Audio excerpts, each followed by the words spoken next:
दोस्तों 2014 और 2019 इन दोनों ही लोकसभा चुनाव में समाजवादी पार्टी की हार हुई थी, यानी 5 सीटों पर सिमट कर रह गई थी। लेकिन समाजवादी पार्टी के अंदर इस तरह की सरफटव्वल नहीं थी कि मारपीट हो रही है, जूतम पेजार हो रही है, कूटे जा रहे हैं, दौड़ाए जा रहे हैं, हथेड़े जा रहे हैं, ये सब तो नहीं हो रहा था। लेकिन देखिए, अखिलेश यादव की इतनी शानदार जीत के बाद भारतीय जनता पार्टी दो फाड़ हो गई। यानी अब बीजेपी के नेता बीजेपी के नेताओं पर टूट पड़े, मार रहे हैं, कूट रहे हैं, दौड़ा रहे हैं, लताड़ रहे हैं, खदेड़ दे रहे हैं, ये वाले हालात पैदा हो गए। यानी समाजवादी पार्टी की इस प्रचंड जीत के सामने बीजेपी में बगावत के सुर बहुत तेज रफ्तार से उठ रहे हैं। आज एक एक तस्वीर, एक एक खबर दिखाने जा रहा हूं, और सबसे महत्वपूर्ण खबर दिखाऊंगा वहां से जहां पर अखिलेश यादव की भविष्यवाणी चुनाव से पहले ही सच हो गई थी कि उन्होंने साफ साफ अपने प्रत्याशी से कह दिया था कि आप पूर्व विधायक हैं, क्योंकि आप सांसद बनने वाले हैं। जी हाँ, मैं अयोध्या की एक ऐसी खबर दिखाने जा रहा हूं जिसे सुनने के बाद आप समझ जाएंगे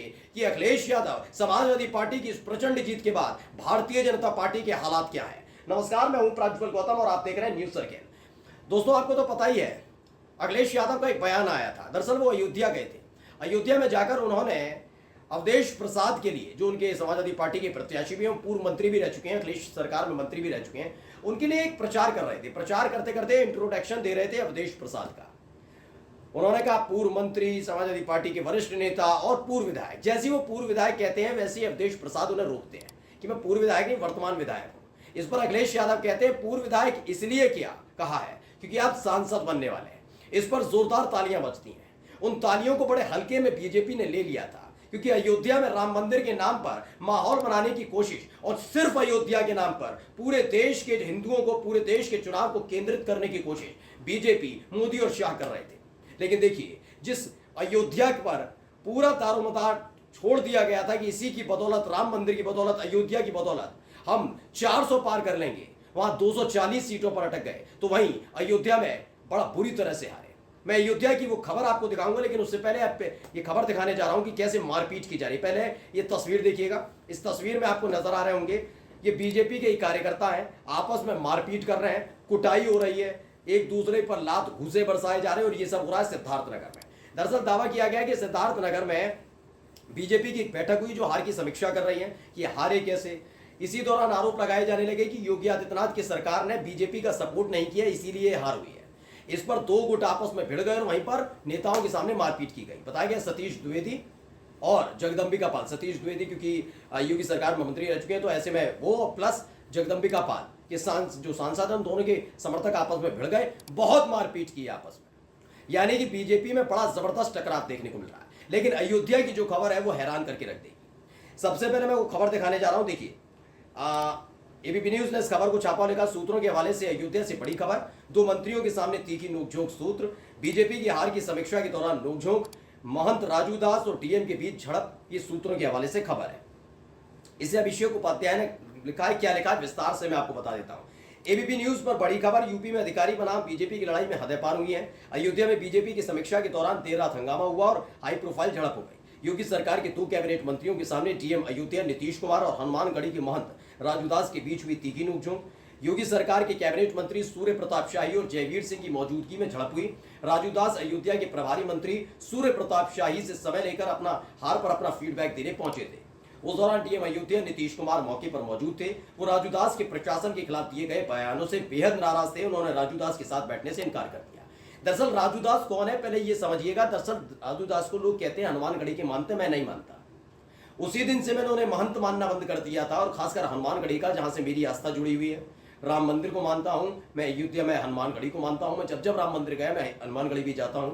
लेकिन मैं ऐसे लोगों को बिल्कुल सिरे से खारिज करता हूं जो महंत, मतलब एक हमारे आस्था के प्रतीक पर एक सर्वे सर्वा के तौर पर बैठे हैं, लेकिन उसके बावजूद एक पार्टी के एजेंट के तौर पर काम करते हैं। मैंने उस दिन से इन्हें मानना बंद कर दिया जब ये सियासत करने पर उतरे थे, और यादव परिवार की महिलाओं के लिए। जी हां, इन्हीं राजूदास ने इतनी गंदी और घिनौनी टिप्पणी की थी कि महंत तो कभी कर ही नहीं सकता। इसलिए मैं महंत नहीं, मैं डंके की चोट पर इनको कहता हूं बीजेपी का एजेंट। तो राजूदास जो बीजेपी के एजेंट है, ये वहां पहुंचे थे।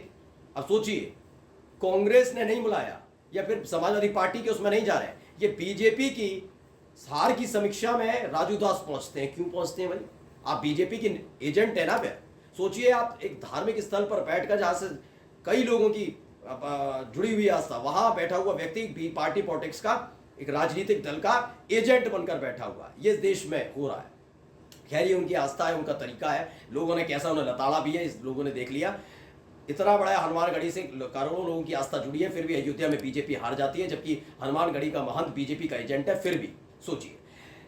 उसके बाद बयान भी आया था अयोध्या वालों के लिए जो कहा था, तो उसके बाद तो और इनकी फजीयत हुई थी जब इन्होंने कहा था कि अयोध्या में बीजेपी हार गई। यकीन मानकर चलिए, अगर राम और रावण के बीच युद्ध होता और राम अपने साथ अगर लेकर जाते, भगवान राम अगर अपने साथ अयोध्या में के लोगों को लेकर जाते युद्ध के लिए, तो वो रावण से समझौता कर लेती है अयोध्या की जनता। तो ये इस तरह का व्यक्ति है। मैं बिल्कुल सही डगे की चोट पर बोल रहा हूँ, कोई गलत बात नहीं है। ये इस तरह की मानसिकता के व्यक्ति को मैं महंत मानता ही नहीं। खैर, आ गया तो इनको बुलाया गया। ऐसी ही बयानबाजियों को लेकर डीएम बहुत दिनों से नाराज थे कि क्या शब्दावली का इस्तेमाल करते हैं। इसलिए उन्होंने कहा, डीएम साहब ने, जो नीतीश कुमार है, उन्होंने कहा मैं इनके साथ नहीं बैठूंगा, पहले बातचीत कर ली फिर आता हूं। इस पर ये पुरानी शैली, इनकी यही हरकतें हैं इनकी, राजू दास की। ने कहा ना महंत होने लायक नहीं है ये, तो ये बदतमीजी करने लगे। खबर थी, इस पर दोनों में नोकझोंक हुई और उसके बाद गुस्से में डीएम नीतीश कुमार ने जो राजू दास की सुरक्षा में गनर लगा रखा था वो वापस ले लिया। उसके बाद वही बीजेपी नेताओं वाला राग, गनर वापस ले लिया, मेरी जान को खतरा है, मेरी सुरक्षा को खतरा है, पता नहीं क्या क्या इन्होंने बातें करी। खबर क्या पढ़िए। गनर वापस लिए जाने के बाद फिर शुरू हुई तीखी झड़प। मंत्रियों की मौजूदगी में हुई झड़प के बाद राजू दास के साथ आए गनर को वापस जाने को कहा। गनर वापस लिए जाने के बाद राजू दास अपनी हत्या कराने की साजिश का आरोप लगा रहे। अतीत में कई विवादों और विवादास्पद बयानों के लिए चर्चित रहे राजू दास, जो मैंने आपको बता भी दिए। अखिलेश यादव के परिवार के लिए, अयोध्या वालों के लिए ये इस तरह के बयान देते रहे। दिलचस्प बात यह है कि समीक्षा बैठक के दौरान प्रशासन के असहयोग और अधिकारियों की मनमानी की हो रही थी शिकायत। मंत्रियों की मौजूदगी के चलते सरयू गेस्ट हाउस में उनसे मिलने पहुंचे थे डीएम, वहीं झड़प हो गई। अब इस खबर पर पुष्टि खुद आगे आकर कर भी दी राजू दास ने। क्या कहा मैं पढ़कर बताता हूं। इधर बताया, अभिषेक उपाध्याय ने एक और ट्वीट किया, लिखा एबीपी न्यूज की खबर पर मोहर। मीडिया के कैमरों के सामने आए हनुमानगढ़ी के महंत राजू दास। सिलसिलेवार तरीके से 2 कैबिनेट मंत्रियों की मौजूदगी में डीएम से हुई झड़प का ब्यौरा दिया।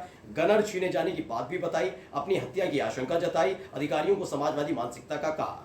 राजू दास ने इससे पहले कहा था कि जब आपके कार्यकर्ता कोतवाली में पीटे जाएंगे, उनकी सुनवाई नहीं होगी, तो यही होगा। ये तो अभी ट्रेलर है, 2027 में देखिएगा क्या होता है। कुल मिलाकर मार पिटाई कुटाई चल रही है। एबीपी न्यूज ने इस खबर को छापा भी और क्या शीर्षक दिया पढ़िए। उन्होंने लिखा है कि अयोध्या में हार के बाद बीजेपी में मार, डीएम नीतीश कुमार से भिड़े हनुमानगढ़ी की महंत राजू दास। यानी कुल मिलाकर यह हार से इतना ज्यादा बौखला गए। पहला तो इन्होंने छोड़ दिया है योगी आदित्यनाथ पर कि भाई उन्होंने गलती की, यानी योगी आदित्यनाथ के खिलाफ कभी भी कार्रवाई हो सकती है, क्योंकि लगातार ये समीक्षा बैठक की जा रही है, पूरा फीडबैक देकर भेजा जा सकता है।